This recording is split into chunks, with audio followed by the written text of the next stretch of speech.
Selamat sore pemirsa, kembali lagi bersama saya Fathul Hidayat, Divisi Komunida News yang akan menemani Anda selama beberapa menit ke depan dengan ringkasan berita yang aktual dan terpercaya.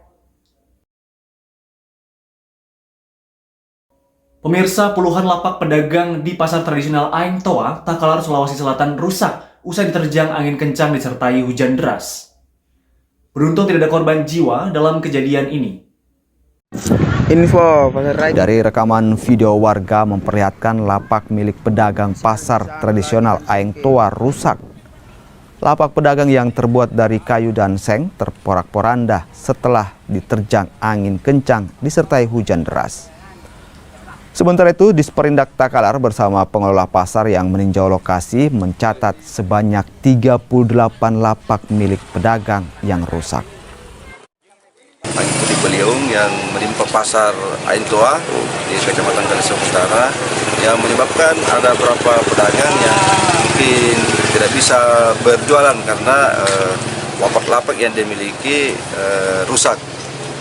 Kita sudah meninjau ke lapangan dan sesuai dengan data kurang lebih 38 pedagang yang terkena dampak daripada angin puting ini.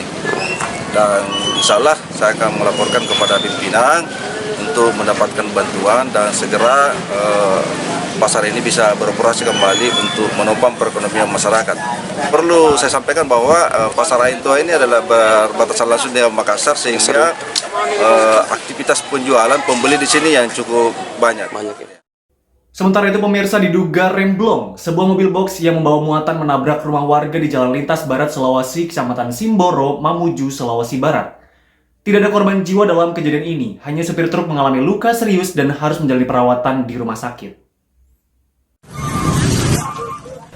Kejadian ini berawal ketika mobil box ini melintas di tikungan menurun dan tiba-tiba mengalami mati mesin serta remblong.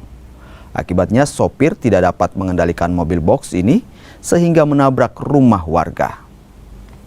Akibatnya rumah warga rusak parah bahkan hampir rata dengan tanah. Sementara itu sopir mobil box dan satu penumpang lainnya mengalami luka serius dan harus menjalani perawatan di rumah sakit. Polisi yang tiba di lokasi masih menyelidiki penyebab kecelakaan ini. Di Mamuju, pas masuk tikungan ini, tiba-tiba rem tidak berfungsi, sehingga sopir tidak bisa kendalikan jadi jalan lurus, menabrak rumah warga di sebelah kanan. Hancur rumahnya? Hancur 75%. 75%. Ya, untuk kerugiannya, kerugian material berapa? Kerugian materialnya sekitar 25 juta. 25 juta. Korban ada? Korban cuma sopir yang luka lecet. Luka lecet. Dibawa ke rumah sakit? Dibawa ke rumah sakit Bayangkara. Pemilik rumah bukan ada? Pemilik rumah sementara dimediasi. Kita ke informasi lain, saudara. Sepasang kekasih dibakar orang tak dikenal di Penjaringan, Jakarta Utara. Satu orang tewas karena melompat ke sungai saat berupaya memadamkan api di tubuhnya. Kejadian ini bermula saat korban, seorang pria, ini berjalan dengan seorang perempuan di bantaran kali di Kelurahan Jagalan, Penjaringan, Jakarta Utara, Rabu malam. Tiba-tiba seorang pria tak dikenal dari arah berlawanan menyiramkan bensin, kemudian menyulutkan api hingga membakar keduanya. Sang pria berupaya memadamkan api dengan menceburkan diri ke sungai, namun nyawanya tak tertolong. Polisi masih memburu pelaku yang membakar korban. 4 orang saksi pun telah diperiksa guna mengungkap kasus pembakaran ini. Tadi kurang lebih sekitar jam 19 di sekitar Kali Jelambar. Jadi pasangan ini berdua berjalan di pinggiran kali. Tiba-tiba ada pelaku datang menyiramkan bensin ke salah satu korban. Karena mungkin karena terbakar, korban ini nyeburlah ke kali sehingga tidak dapat diselamatkan, yang bantu warga yang dan salah satu korbannya yang perempuan sekarang dibawa ke rumah sakit. Menambah angka kasus narkotika, 2 pengunjung wanita di tempat hiburan malam kedapatan positif mengkonsumsi narkotika saat Badan Narkotika Nasional atau BNN Kota Gorontalo menggelar razia di tempat hiburan malam. 2 wanita pengunjung tempat hiburan malam ini dinyatakan mengkonsumsi narkoba setelah BNN Kota Gorontalo melakukan tes urin. Hasil tes urin kedua wanita ini dinyatakan positif mengandung benzodiazepin. Untuk memastikan penggunaan narkotika, kedua wanita pengunjung tempat hiburan malam ini dibawa ke kantor BNN Kota Gorontalo untuk di-asesmen secara medis. Razia atau operasi bersinar yang kami laksanakan pada malam hari ini yaitu ada satu orang yang diduga menyalahgunakan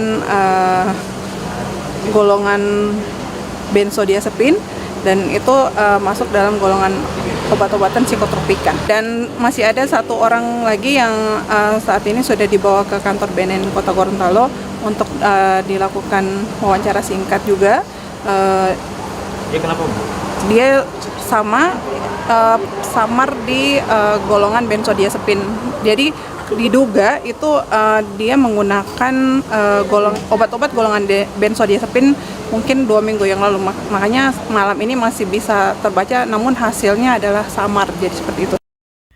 Richard Eliezer, terdakwa dalam sidang kasus Sambo, mengakui bahwa ia menembak Yosua 3 hingga 4 kali setelah Sambo memerintahnya untuk menembak. Usai Yosua jatuh terkapar, Sambo langsung maju dengan senjata api dan ikut menembak ke arah Yosua. Apa yang terjadi setelah penembakan itu? Habis penembakan langsung kan habis nembak ke arah tembok yang berlawanan tuh yang mulia. Itu sudah pakai senjatanya almarhum yang mulia Pak Sambo. Baru Pak Sambo langsung maju ke arah almarhum yang mulia. Arah almarhum dikasih pegang lah senjata itu yang mulia ke tangan almarhum, terus nembak yang mulia ke tembok lagi. Nembak ke arah tembok. Enggak, setelah penembakan itu apa yang terjadi? Pak Sambo langsung keluar yang mulia. Langsung keluar. Habis dari almarhum langsung keluar. Terus menjemput terdakwa Putri Chandrawati. Belum yang mulia. Belum. Jadi kemudian pada saat dia keluar, dia teriak ke kita semua, yang kalian tidak bisa jaga ibu. Kalian tidak bisa jaga ibu. Pada saat itu ada 3 orang di dalam. 3 orang. Kami hanya 3 orang. Siap. Saudara Ricky dengan Kuat Ma'ruf. Siap. Adzan Romer kapan masuk? Nanti setelah Pak Sambo keluar yang mulia. Oh, nanti setelah saudara Sambo keluar baru Adzan Romer masuk. Siap. Jadi pas dia lewat saya, dia bilang kan, kalian tidak bisa jaga ibu. Baru pas sudah ke arah mereka, Bang Ricky sama Kuat, Pak Sambo sempat bilang, kau cek itu HP-nya. Baru langsung keluar dia yang mulia. Nah, setelah itu saya langsung karena kan saya melihat langsung posisi korban yang mulia. Karena memang sangat dekat dengan saya yang mulia, saya langsung bergeser ke kanan yang mulia pada saat itu. Gak lama langsung Bang Romer masuk. Bang Romer masuk, saya cuma dengar ada sempat ngobrol atau apa, nanya-nanya ke Bang Ricky. Habis itu tiba-tiba saya masih ini yang mulia, masih tidak fokus pada saat itu. Langsung saya dipegang tangan saya sama Bang Romer. Kok kenapa Cat? Kenapa? Ada kejadian apa? Tanya begitu yang mulia. Demikian rangkaian berita Visip Komunida News. Saksikan berita aktual dan terpercaya lainnya yang juga dapat Anda akses melalui channel YouTube kami. Saya Fathul Hidayat pamit undur diri. Terima kasih dan sampai jumpa.